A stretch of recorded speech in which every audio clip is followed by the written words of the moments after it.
Okay, so behind the scenes, you're talking about, you know, how we are a very emotional country. The way he was telling us how he stopped watching football. You used to support which team first? Which was your team before you stopped? I used to watch every football, and I thought I actually stopped before this European League really, Premier League really kicked off so much because of the things I went through during my escapades of watching football. I used to be a student in St. Mary's School, Yala, and I would take a train to come and watch Gor Mahia or any foreign team play here. And I was a student. And the train used to leave my school at 1, and I would reach Nairobi the next day at 6. All that time in the train just to come and watch football and then go back to school. But the things I went through, that's a story for another day. All right, let's continue the conversation. Before we took a break, we're talking about some of the names that have been proposed here. And of course, just as we, you know, get ready to get to the Senate, you know, taking a look at some of these names that could be potential replacements of Rigathi Gachagua if at all the Senate goes ahead and impeaches him. I had asked about Anne Waiguru because it is a name that is coming up, you know, on top of this particular list. What do you make of her?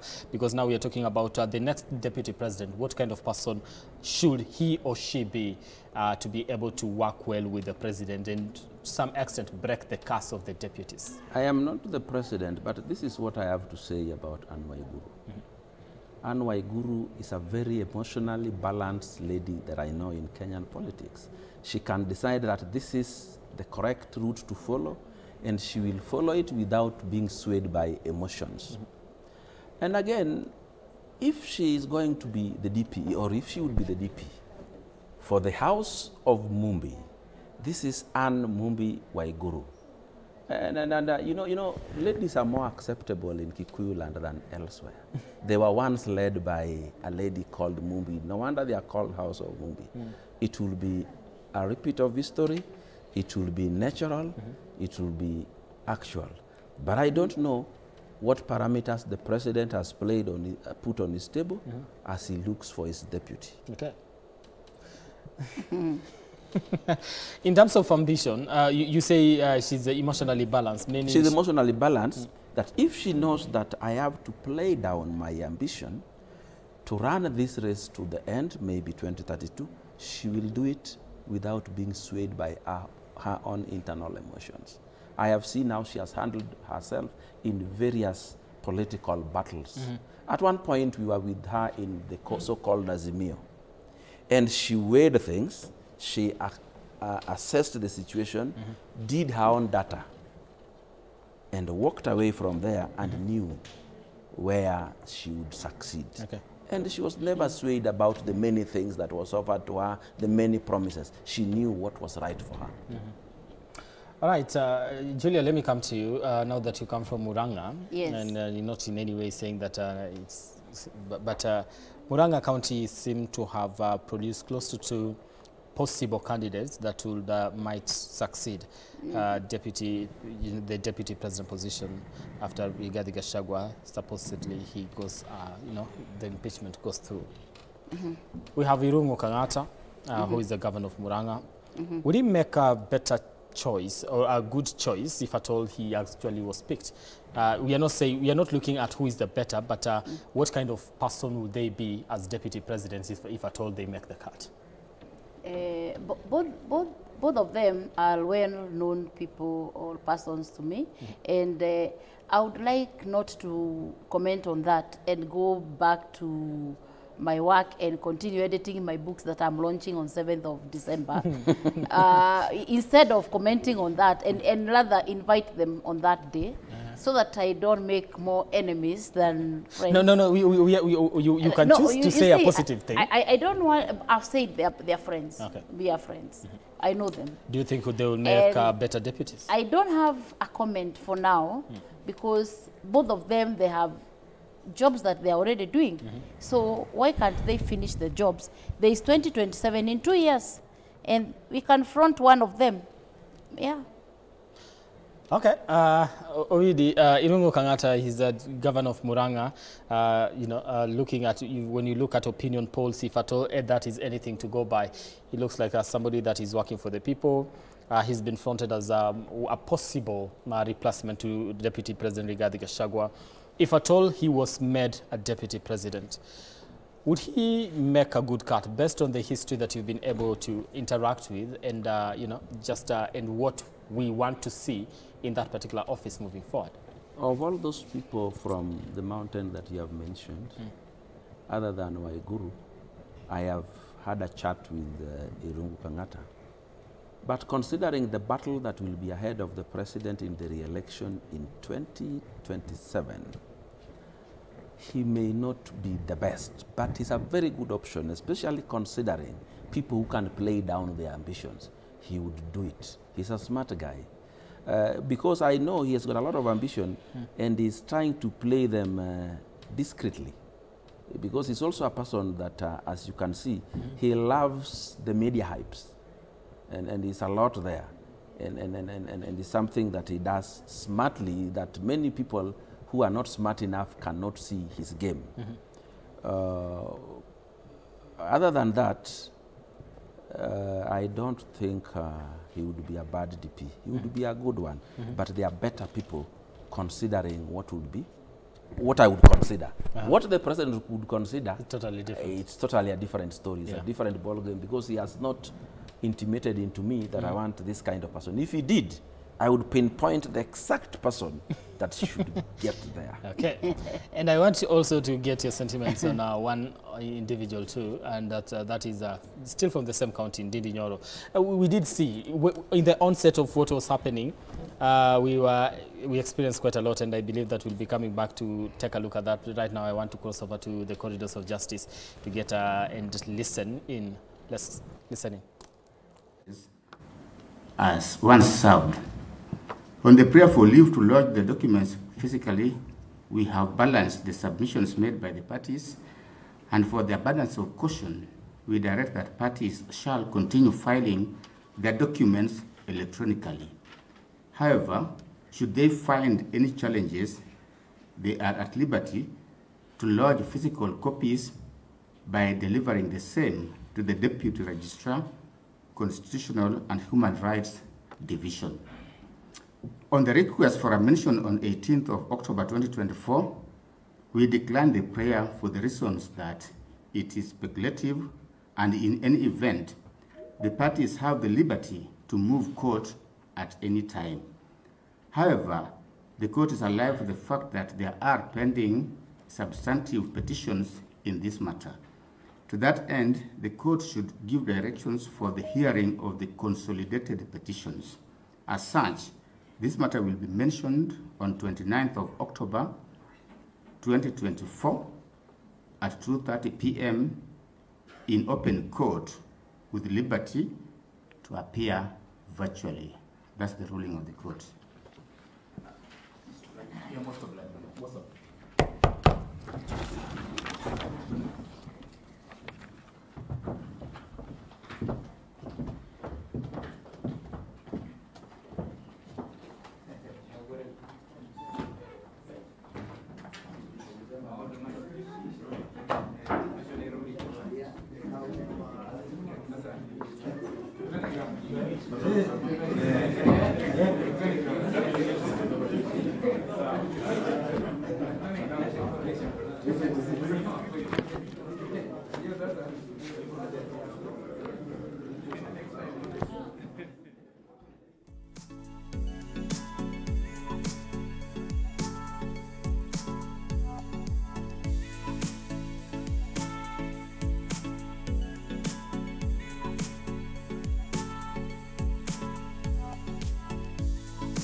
All right. Yes, welcome back here. Of course, those are live proceedings from the Milimani Law Courts as far as this impeachment motion is concerned, and also the case against Deputy President Rigathi Gachagua. We continue with our assessment of all these happenings in the country at this particular moment. And before we took a break, we're just taking a look at some of the names that have been proposed as possible replacements and what they would do, or rather how they would perform if at all they were given a chance based on the history that they've had and how they've been able to conduct themselves and what we are looking for in the character of a deputy president based on the assessments that we've been having ever since you know, the 2010 constitution on how the deputy president have been able to conduct themselves. So moving forward, what should the president be looking for? And the names that have been proposed, do they have those characteristics rather? We are talking about Ndindi Nyoro, and this is an individual that at the onset was looked at as somebody that will be a very great replacement and to some extent endearing himself to the people in preparation for 2027 when we started talking about the Battle of the Mountain. It started a long time ago, and Rigathi Gachagua was accused of trying to undermine the people from that particular region. And they're like, why are you undermining, you know, why to some extent do you want to stifle what you're calling ambitions of younger people in this particular region? Why don't you allow people to have these ambitions? So like 2027 is a long time. It's not, let's now work for the people at the moment, then we can talk about 2027 when the time is right. This is someone, right now, he's not been very open and very vocal like we experienced before, because there was open defiance then. Right now, there's a little bit of reservation, and his name on the list seems to be going down as opposed to going up. If at all he was to be considered, what would he make a good deputy president? Ndindi Nyoro is a smart man, but he has failed the loyalty test. Ndindi Nyoro was a very good option because of his age. You know, this country has 42 communities speaking different dialects. And we would have liked to see a scenario that since the advent of the new constitution, one community has always been the president. It is time it moved elsewhere. While moving elsewhere, a young man like Ndindi Nyoro would be preparing the onslaught onto the presidency thereafter. But if we take these older people, if somebody else becomes president after William Ruto, he does not fit the bill that his community may want in a presidential candidate. Ndindi Nyoro also has another weakness, which I must say, he's a heavy bomber like Rigathi Gachagua. His shots are heavy like Rigathi. So he may not make one of the best deputies. He could make a president, but not one of the best deputies to anyone. But the key thing, he failed the loyalty test. His friend Kangata stuck even when things were very bad with the president. So that's what I got to say about him. Okay. There's one loud voice, and to some extent, people in the political scene and will be arguing and say, this is a loud voice because he has been promised something. And this is Kimani Ichung'wah, the leader of the majority in the National Assembly. So it is one of the names that have been thrown in there. We're not saying he's going to get it, but he's one of the names that, you know, people talk about in the corridors of politics, trying to see whether one will hold, you know, lobby for this and that and that. If you were to, based on what you've been able to experience, based on, you know, he's been a member of parliament, you've seen it on the floor of the house, his demeanor as a person, would he make a good president? Is he loyal enough? You said president? No, a deputy president. Deputy president. Or deputy president. I still don't want to comment about him because, as I told you, I am already I'm already pronounced myself that I see him full of himself, and he has a stomach that is full. So he is speaking with a lot of arrogance that can be seen. Nevertheless, these debates have has brought a lot of issues and a lot of movements that are going on. And we are focusing on majority leader, on a few governors and all that. We are forgetting the masses that is forming up. And I want to talk about a certain movement that is there, and it's actually a movement that is actually there. We have the Kenya Finest. It was called the Mount Kenya before, now it's the Kenya Finest movement. Okay. And we have several caucuses, and I belong to the caucus of Murang'a County. And we are saying, as a caucus, our stand is we do not support the impeachment of the deputy president. I'm an official there, and I know after this we have a presser, and we'll be issuing a press statement. I can even leave you a copy with you. At what time are you having this presser? About 11 or midday, thereabout. People have to travel and all that and meet in Murang'a. And that is our stand. And that's just one movement. So there are many other movements with strong leaders that are coming up. And the president should not just be focusing on the deputy, his deputy. There could be other forces that are coming up. And either way, I told you, if this divorce was to happen, it will be messy and noisy, and it will not go down without a fight. Okay, Oidi said once the new bride comes into the house, you forget about the wife number Not one. necessarily. The new bride may come with a lot of baggages and very many children that you are not able to feed. Yeah. Okay. Let me start with you on this one. You don't want me to say anything on Kangata?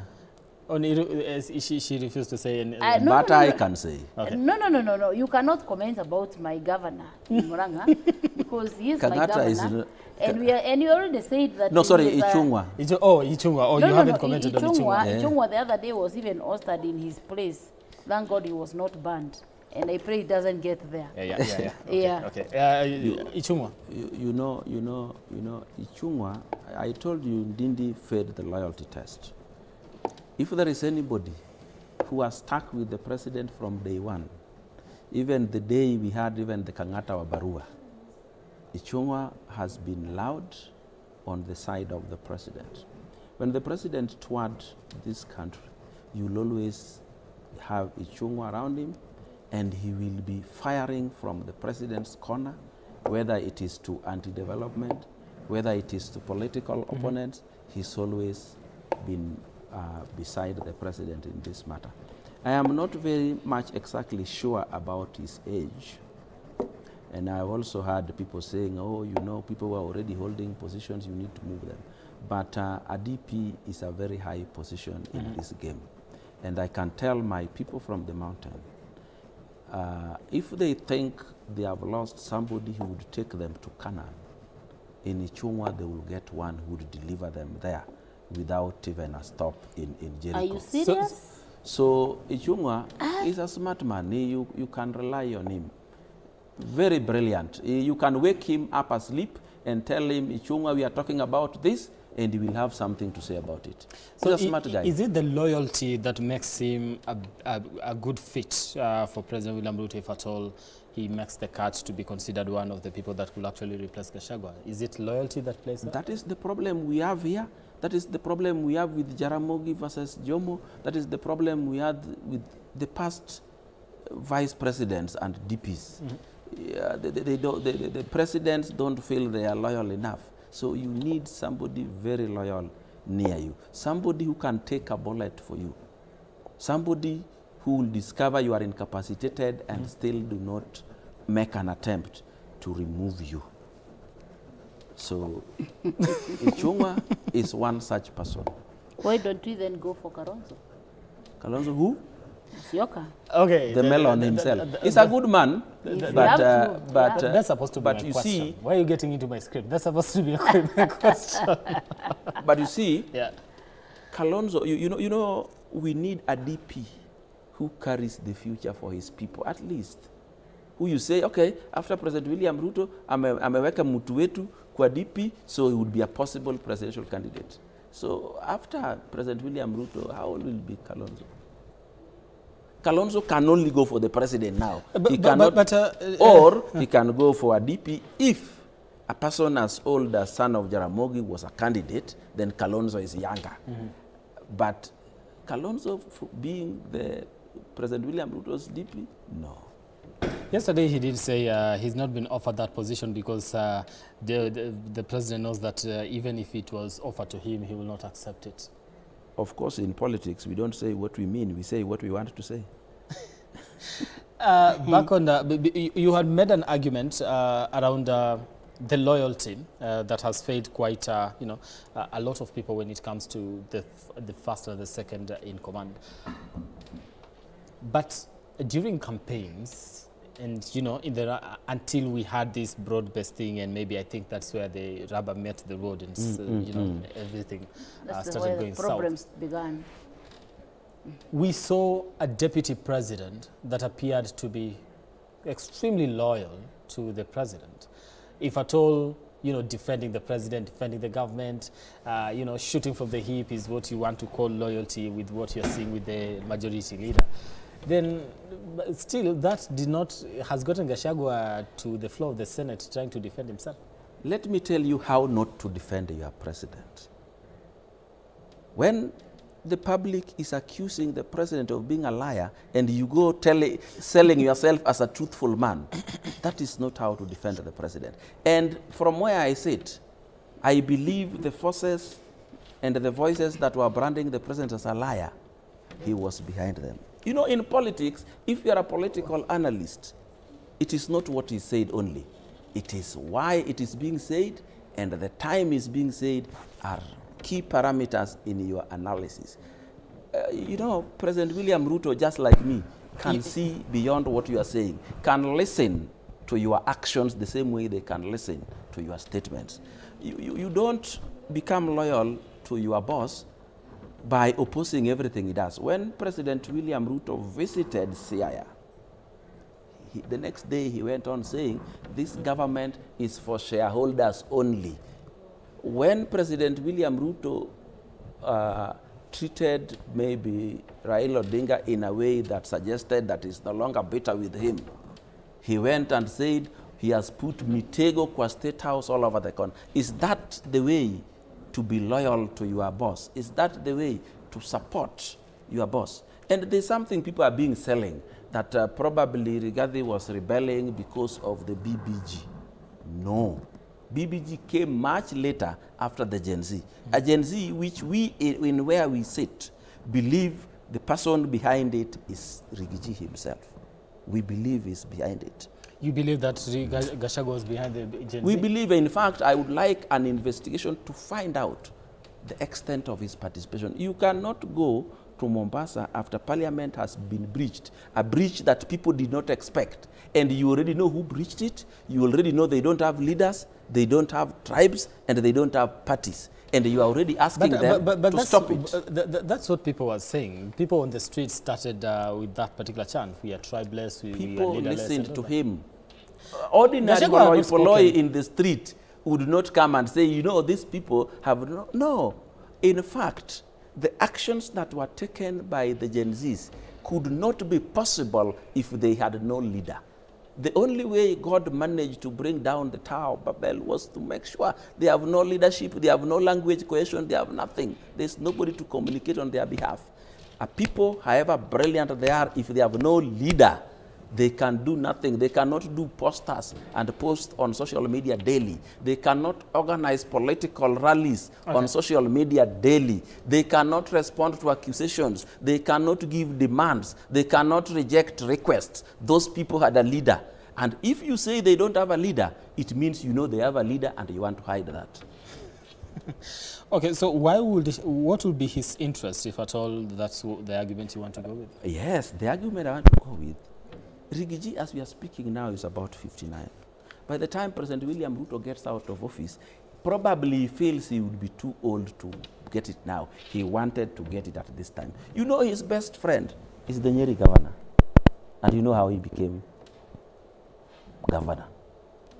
If Ruto could be out of the way for whatever reason, Gen Z coup or any other reason, he would become president without standing on the rooftops campaigning. So, if you know you are in a position like that, you need to be very careful how you treat your boss, not the way he did. Okay. Opposing everything that the president does or says directly or indirectly. Julia, you want to contribute to his allegations that the Gen Z as a group, as a young generation of this country, you know, anytime we mention Gen Zs and Mama Gen Z, I still remember. I'm also Baba Gen Z. Yeah, Baba Gen Z did Baba Gen Z did your Gen Z take to the streets? What did they tell you? No, because they did not belong to the organization. You see, you think the Gen Zs in Kenya all were talked to? These Gen Zs were arranged in around the mountain. The rest just joined in because they were ignorant. They didn't know but what was happening everywhere. No, but you see, it happened everywhere. You see, when you go to a function. No. Now you are taking the Gen Zs for granted now, and you see, 2027 they might greet you.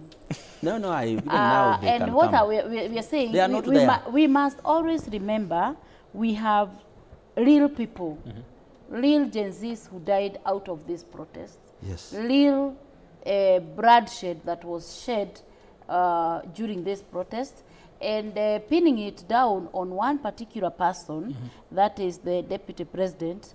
I don't think it is fair until investigations are done and concluded that he participated. If he participated, we shall know. If he didn't, we will also know. But I don't think the way the debate around the impeachment of the deputy president is going is the right thing, because we are being brided.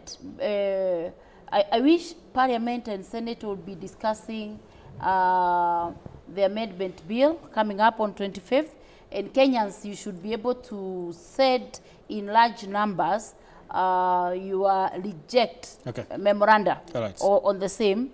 We should be evaluating the SHA show. So you believe right now we are misguided, we are misinformed, and it's a detour that is just set up for us, and we actually the country is set up for failure. Okay. Before as we continue with this conversation, I just want to bring you to something here so that we finish with all these detour, then we can get back to the real issues. One other person is Prime Cabinet Secretary Musalia Mudavadi. He is a potential candidate for the deputy president position, and he was being considered in 2027. There were a little bit of talks whether in 2027 there's going to be a change and all that, and he was one of the people that people were saying, okay, he's a super CS, right? According he's a prime they're calling themselves super CS or whatever. I think I don't have a problem with Mudavadi personally, not because I have a problem with the others, but I think those that I've interacted with, and they were in the university together, and he did a lot of economics and all that, maybe he is likely to help his boss to revive the economy with that kind of orientation. Nevertheless, he still has a job. And I still maintain, if you have a job, the President of the Republic of Kenya, he should be in a position to see we have over 50 million Kenyans, and a few he has given portfolios. So why not go out and get other people? I mean, how we got someone like Matiang'i, where did we get Matiang'i from? I mean, from the university. You see, he was not a politician. So I think the president should be able to open his eyes wider. And not just look at the political... And not just look at the political... Okay, maybe time is of the essence here, and he doesn't want to go through all that because... There's nothing like time. You go with what you already know at the moment. The same friends who organized for him as a cheap flight to... as compared to our KQ, can still help him. Okay, already Musalia Mudavadi, would he, based on his demeanor and the kind of person that he is, based on his history, he's been able to serve as a vice president for short period of time under the Moi regime. He's a very good man, but just before I talk about him on that issue, this idea that we get somebody from somewhere different from the ones who are already in the limelight. First of all, we want somebody to do a very specific job. You get somebody who is experienced in that job. Number two, the example of Matiang'i is very inappropriate because Matiang'i was brought as a CS. CS is largely apolitical. But a DP would be a political partner, a campaign partner, a tag team partner who will help you not only in shaping public opinion, but also helping you to win a re-election. So you need somebody experienced, somebody who has a following, somebody who has a good public perception, and is acceptable across, and is bringing a constituency that you may not have had if he was not there. That is why selecting a DP must be very careful, balancing both politics and ability and acceptability. So Mudavadi is a good candidate because of his demeanor. He has always remained loyal to whoever he has been deputizing right from the Moi days. He's a person who would step back if things are not going the correct way in any place. He's somebody you'll come and tell, oh, look, son of Mululu, we are now supporting A, we have left supporting B, and he will follow you. Loyalty test, Mudavadi would pass. But I don't know additional votes that he would bring for the president in 2027 vis-a-vis a person from the mountain. So and if we take Mudavadi, we are opening the mountain for another person, not only to create a political kingdom, but also to bring a candidate. If we at worst split the mountain with whoever candidate is coming, the presidential election would be game shot. So this seat has to remain in the Mount Kenya region at all costs? From where I sit. You cannot speak for the mountain. If Rigathi did not manage to speak for them. They said it the other day here. How many? Do you count those people? Are there even 100 people? Yeah, Julia, you say you don't want it. And of course, you've seen, but top names that have been fronted here seem to be somehow looking forward to being picked. And they just come from the mountain. The DP is coming from the 2022 political arrangement rather than the 2027 political arrangement. President William Ruto promised to give the people of the mountain a DP. Unfortunately, he got the wrong one. He will still give them a good one. Countdown to 2027. In 2027, again, he may make a choice whether to continue with the one he has given them or drop and take another one. That time he will have a choice without involving parliament, nor senate, nor the courts. So right now, he owes the people of Mount Kenya a DP, for they voted to the last man, and that he would keep that promise. What role does, not just, of course he's going to choose the deputy president, but of course there's been a little bit of lobbying from different individuals, you know, saying, oh, this is our preferred person, this is who we were rallying behind, this is who we want for Mount Kenya. What role does the general public and even the political class play in the, you know, selection of the next deputy president, and how will this get to affect that just particular office and also the politics of this country? The political class can only advise the president or avail certain information to him and say, this is what we know, this is what you ought to do to achieve A, B, C, D. Otherwise, nominating the deputy president is the president's prerogative now or even before the election. So he will have to do it. And in any case, he's being fed with certain data, certain information, and intelligence report that nobody else in this country receives. Maybe the person you are singing and running around that ought to be the one. The information he has against him or her could be very damning. What political implication are we going to have, if at all, we have a deputy president? Because you see, this is unprecedented. We've never experienced this before. Yeah. Where a deputy president is impeached. Now we have to select one for the president, or the president has to select another one, then gets to be approved by the National Assembly and all that. Then to some extent, just the way the impeachment is a political process, this election again becomes then a political process. Yes. There will be political interests, right? So with these interests, who gets to benefit? Who gets to now have a better say? At the end of the day, like you said, the president will make the final say. But who gets to, you know, have a better say when it comes to advising the president on who you can actually get? Is it the community, or what exactly? I don't think the president is getting advice from any Kenyan. He is his own advisor.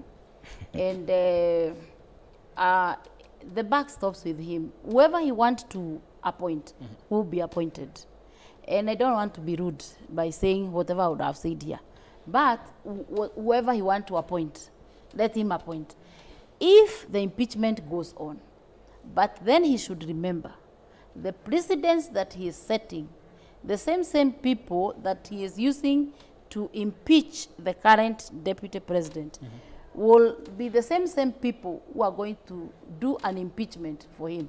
So it will be something that will be, we'll have impeachment after the other, impeachment after the other. Okay. And you see, right now, we're already very fatigued in terms of politics. We, for the first time in Kenya, I have felt I'm fatigued by politics, by the things that are happening, because we are using politics to, as a detour to handle serious matters like the NHIF. Can you imagine the number of Kenyans who are dying out of lack of medication because they used to maybe use NHIF as their only cover? And you know what? People with terminal illnesses, they are told by NHIF, because we have them, you pay 2 years in advance. So what happens to the money that they had even paid 2 years in advance, and yet they are not receiving treatment now, and the show is not working? So I think we are missing the point here.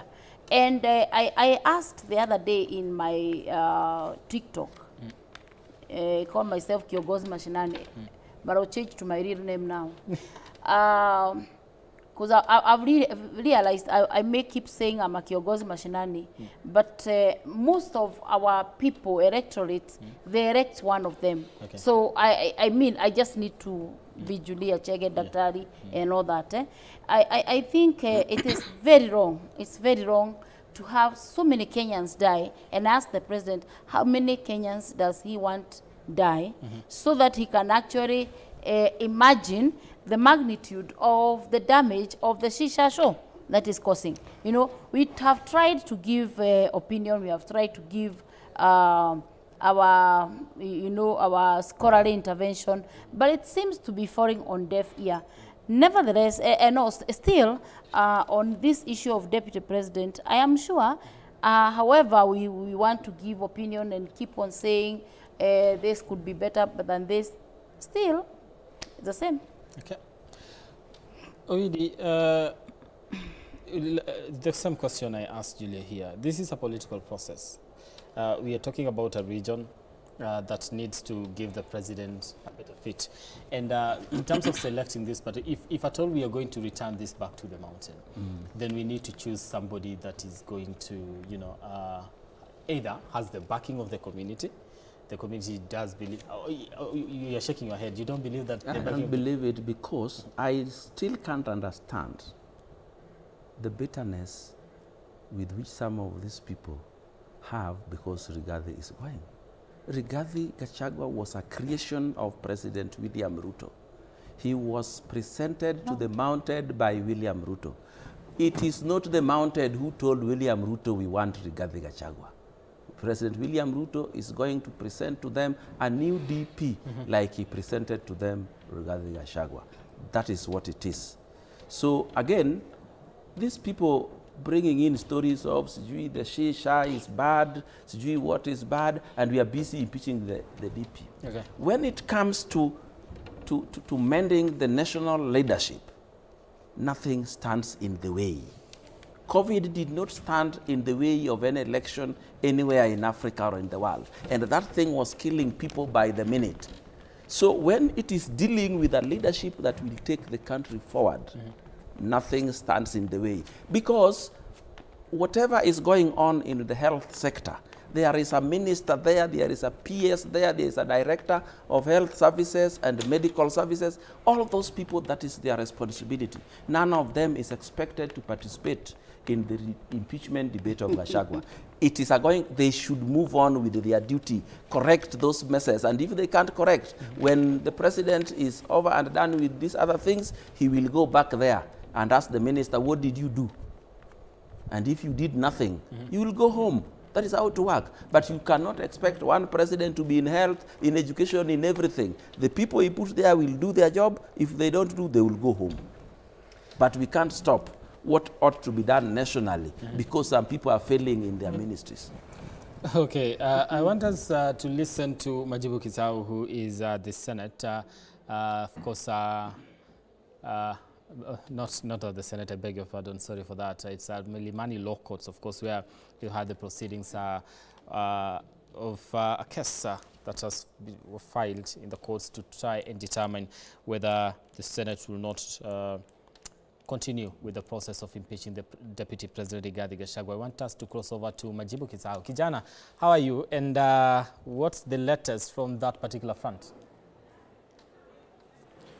Niko fresh ya Mwai na kujia moja kwa moja kutoka mahakama ya Milimani, ambapo kufikia sasa bila shaka ni wazi kwamba naibu rais Rigathi Gachagua hana budi bali atakuwa anafika kwenye bunge la Seneti, na Seneti itakuwa inaendeleza vikao vya kubanduliwa kwake. Kumbuka kwamba katika uamuzi wa hivi leo asubuhi katika kikao kilichoongozwa na Jaji Eric Ogola na majaji wengine Anthony Mrima na Frida Mugambi, ndo ambao wameweza kutoa agizo hilo kwamba bila shaka naibu rais Rigathi Gachagua ama bunge la Seneti basi linaweza kuendeleza vikao vya kubanduliwa kwake. Kumbuka kwamba vikao hivyo vilikuwa vimeratibiwa kuanzia leo, na hapo awali basi mawakili wa naibu rais Rigathi Gachagua wameweza kujitetea pakubwa. Waliomba majaji hawa basi waweze kuwapatia idhini angalau ya kusikizwa tena kwa kesi hii mnamo siku ya Ijumaa. Labda walikuwa wamefikiria labda endapo basi bunge la Seneti litaweza kuamua kwamba labda naibu rais anaweza kubanduliwa, basi waweze kurejea tena mahakamani siku ya Ijumaa, lakini pia vile vile ombi hilo limeweza kukataliwa na majaji hawa wakiongozwa na Jaji Eric Ogola. Na kumbuka kwamba mnamo siku ya Jumanne, Jaji Chacha Mwita pia aliweza kukataa ombi la timu ya wanasheria wa Gachagua wakiongozwa na senior counsel ambaye ni Paul Mwite la kutaka kuahirishwa kwa vile vikao vya Seneti, lakini pia vile vile ombi hilo liliweza kukataliwa. Na katika juhudi basi za angalau kuweza kuokoa hali na labda kuona kwamba mahakama itaweza kutoa uamuzi labda kwa kumsaidia naibu rais Rigathi Gachagua katika kile kikao cha leo, basi pia vile vile ombi hilo limeweza kukataliwa. Kwa hiyo hivi sasa labda macho yatakuwa yanaelekezwa kwenye bunge la Seneti endapo Seneti itamuokoa, ama pia vile vile watafanya kama vile ambavyo walifanya wale wenzao kwenye bunge la taifa Amwai. Konsana, that is Majibu Kisau coming live to us from the Milimani Law Courts, of course, giving us an update on what exactly is happening on that particular front as far as the case against Deputy President Rigathi Gachagua is concerned. And he was in court, of course, represented by his lawyers, trying to see whether the impeachment motion against him will not go through. That has not been, did not go into his favor as far as that is concerned. Of course, and as we continue to wait for what is going to be happening at the Senate, and we expect that they'll be starting at any moment from now, we'll be crossing over there in just a short while to try and see and follow up on the proceedings that will be happening in the upper house as far as the impeachment motion of Deputy President Rigathi Gachagua is concerned. Of course, 11 grounds leveled against him. The National Assembly ready to make sure that the Deputy President is sent home, putting up a spirited defense as far as this impeachment, a spirited fight rather, as far as this impeachment is concerned. And also the Deputy President with his battery of lawyers putting up a spirited defense to get to counter some of these allegations and some of these grounds that have been leveled against him. Like we said, it is 11 grounds. The Constitution provides for about 3. So all those 11 grounds have to be tied back to what the Constitution says. If it is, if at all we are talking about, issues to do with corruption, they have to be tied back to the Constitution. Issues to do with disinheriting a family, that also has to be tied back to the Constitution. And of course, we've been able to see different affidavits having been sworn. One we got is that of the Secretary of the Cabinet, that is Mercy Wanjau. We've also seen Governor Johnson Sakaja of Nairobi, of course, blaming the Deputy President for what he terms as interfering with the running of the city centre, and that has to do with what happened during the when those attempts to get to relocate traders at the Wakulima market. Of course, there was an issue with that. Deputy President Rigathi Gachagua saying, by the way, the traders were not involved and they were not consulted. There was no public participation. If at all you wanted to move them, then you needed to do public participation. Sakaja says that this particular move was in some extent inciting the traders to not take part in that particular plan, despite having agreed with the governor that they are actually going to be moved. We also have Peter Mushira, who has come out to discredit the statement by the Deputy President during his defense in the National Assembly, talking about the Olive Garden Hotel and how it was sold, and the proceeds from that particular sale shared among the family members. Of course, Mushira has come out to say that this property was bought under a different name, but the person that is running it, of course, is still Rigathi Gachagua using a different proxy. Of course, all these things, all these affidavits are, trying to amount some defense that will be used by the National Assembly in trying to prove their case as far as this matter is concerned. We have former KEMSA CEO, and that is Andrew Muller, also in a sworn affidavit saying that the Deputy President and his last-born son, Keith Gachagua, did interfere with the running of the management, or rather of KEMSA, as far as the tendering process is concerned when it comes to mosquito nets, trying to say that to some extent he used coercion to get to have a tender that will serve his as a person, which he says it was against what the office is expected to do, the office of the Deputy President. Yeah, the mover of the motion is determined to bring, and he said he has enough evidence to be able to prove all of these, or the allegations that he has leveled against Deputy President Rigathi Gachagua. What we are going to do as a people and as a media and as a citizen is to follow this and bring you up to speed with what is happening, and just break it down in a way that you get to understand on this historic moment that is happening in our country as far as the office of the second in command is concerned. As we continue with this particular conversation, of course, there's talks of replacement and what should actually be happening on that particular front, and some of the names have been proposed in who is going to be, who is being considered as a possible replacement for Deputy President Rigathi Gachagua. We talked about Kithure Kindiki, we talked about Governor Anne Waiguru, we talked about Kimani, we've talked about Musalia Mudavadi, we've talked about Ndindi Nyoro, and also Majority Leader in the National Assembly, of course, as possible people that will actually be considered in this particular position. I want us to cross over to Eldoret to listen in to what our reporter Timothy Simwa has to say as far as this process is concerned, and also the members of the public who are in Eldoret, of course, which happens to be one of the regions that the president of this particular nation comes from, and one that might have contributed greatly to the election of the Kenya Kwanza government. Of course, once we get hold of Simwa, we'll be coming he'll be bringing us up to speed and just getting the views of Kenyans on the ground as far as the impeachment of the second in command is concerned. And I just want to read something here before I give my guest an opportunity to, wind up on this conversation, is that the National Assembly convenes a special sitting on Friday. The special sitting gets to disrupt recess calendar, possibly. It's in the consideration of urgent matters. And let me just take that particular motion.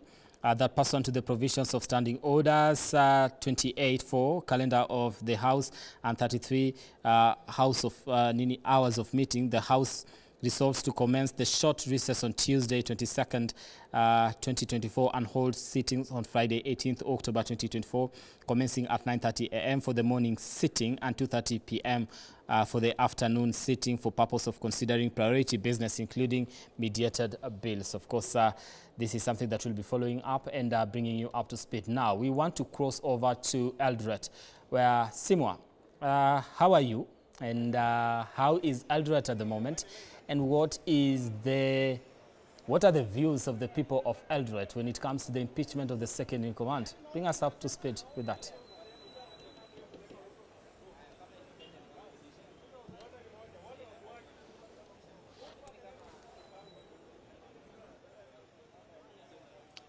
Well, Amoy, a little bit of a technical hitch over there. I didn't get your question clearly, but of course, like the rest of the country, Uasin Gishu and Eldoret in particular will be waiting with bated breath to see what will be the outcome of the Senate after the National Assembly, of course, approved the impeachment of the second in command, Deputy President Rigathi Gachagua. In terms of the opinions of people here, it depends on with whom you are speaking to, Amoy. But it would be fair to mention that the atmosphere is kind of mixed in terms of the opinions Kenyans have about this whole issue of impeaching the deputy president. So just allow me to speak to a number of them to get to hear their views, what they have to say ahead of the big day for the deputy president in the Senate this morning and probably for the rest of today. Utaanza kutuambia majina yako. Tunajua kwamba Wakenya saizi tunazungumzia swala la kumimpeach deputy president. Leo anafika mbele ya Senate, wanafaa kufanya maamuzi yao. Tuliona wabunge waliamua kwamba aende nyumbani. Labda wewe kama Mkenya, kwa mambo yote yaliyofanyika kufikia hadi sasa, sijui una maoni gani? Utaanza kutuambia jina lako. Haya, kwa majina yangu ni Philip Orora. Kwa majina yangu ni Philip Orora, mkaazi wa mji wa Eldoret. Sisi kama wakaaji, by the way, hii siku ya leo ni siku muhimu sana kwa sisi kama wakaaji. Cause tunangoja sana tuone hii siku ya leo ikiisha salama, na pale Senate tunawategemea sana tuweze kupata feedback ambayo itatupea moral. At least sisi kama wakaaji, by the end of this day tuweze kupata feedback ambayo itatupea moral kama wakaaji. Cause hii kitu impeachment by the way imeleta shida mingi, imeleta yani watu hatujakuwa na amani. So Mheshimiwa Rigathi Gachagua leo akiingia pale tunamuombea, na by the way tungeomba sana kama ingewezekana hii maseneta wetu ambao tunawaamini waweze kukomaa, yani wakikata hii nini leo, yani wakate kama wakomavu. Ingawa pale bunge tuliweza kuona kwamba kulikuwa na hakukuwa na ile ukomavu wa bunge wenye tunawaamini. So leo maseneta wetu wapendwa tunawaamini, at least leo mtupe feedback ambayo itatupea moral kama wakaazi. Alafu Rigathi Gachagua pia, by the way, nilikuwa naomba kama unajua yeye pia ni yani tuseme hata pia yeye yako na ile hajapata amani kwa roho yake, yani kwa ufupi.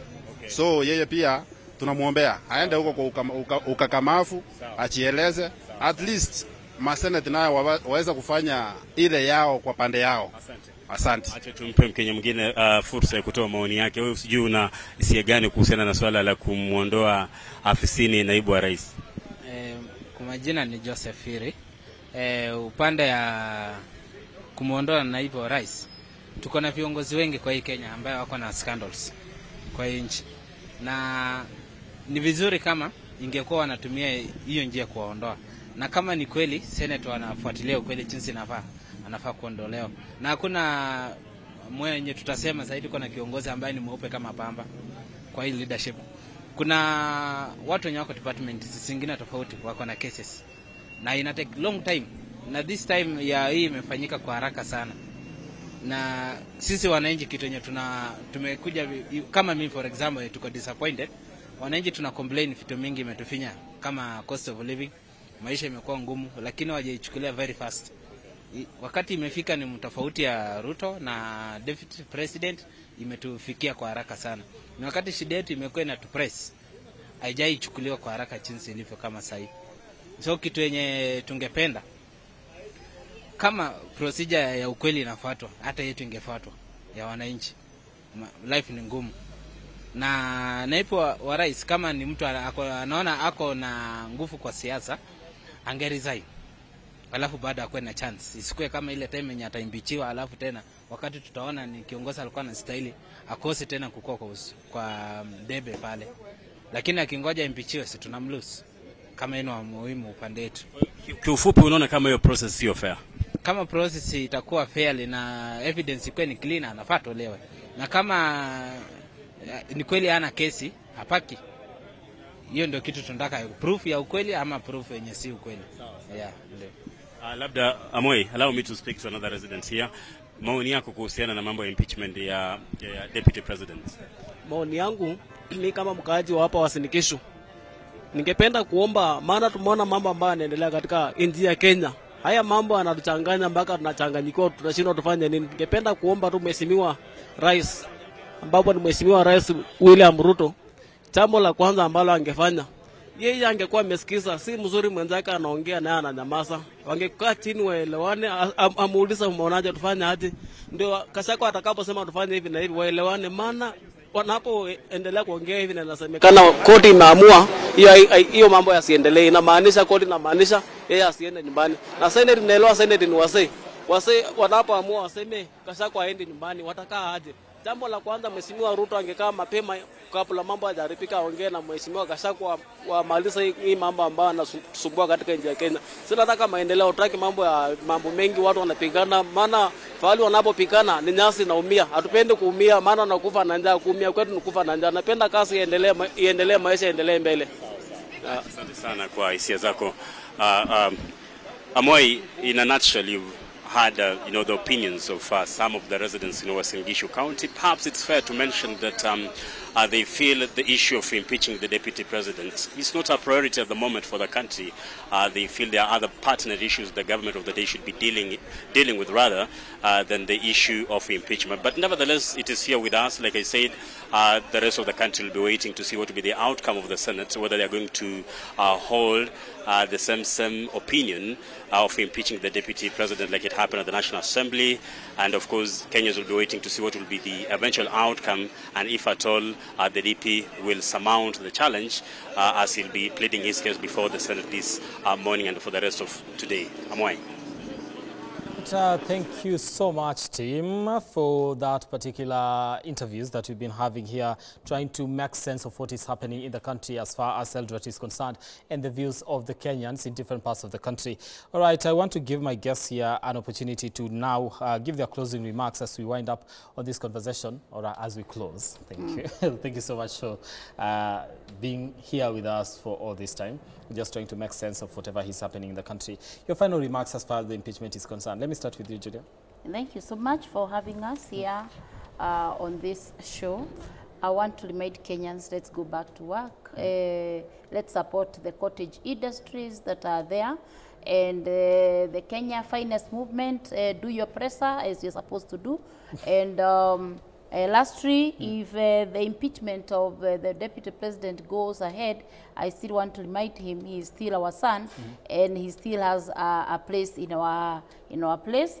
But I pray that the Senate remains very objective and it judges clearly, because we have seen all the allegations that have been there. There isn't much to say. Otherwise, thank you so much, and God bless. All right, Kasavuli, before I come to you, Kasa, let me give an opportunity. Right? Former Vice President George Saitoti once said, there comes a time when the country is bigger than any one individual. We cannot spend time dealing with one individual for time immemorial. It is time Rigathi Gachagua saved us all this and resigned, and then the country moved forwards, because resigning or not resigning, his fate is decided. Thank you. Resigning or not resigning, his fate is decided. Interesting. What will be, do I have a second? That's it. All right, that does it for us here on it's New Dawn Extended. Thank you so much for making time for this particular special coverage as we focus on the impeachment of Deputy President Rigathi Gachagua, the country's second in command. And of course, we continue with this coverage. The Swahili team will be coming after I leave this particular studios to get and bring you up to speed with different, with the same conversation rather, of what is happening in the country. They'll be taking you live to the Senate and also other parts of the country to get the feel of what the mood is in the nation as far as the impeachment of Gachagua is concerned. My name is Brian Amwai. It has been an honor and a pleasure to be with you all the way to this particular moment. Thank you so much for making time. Let's do this again when God says we do. Have yourselves a lovely day.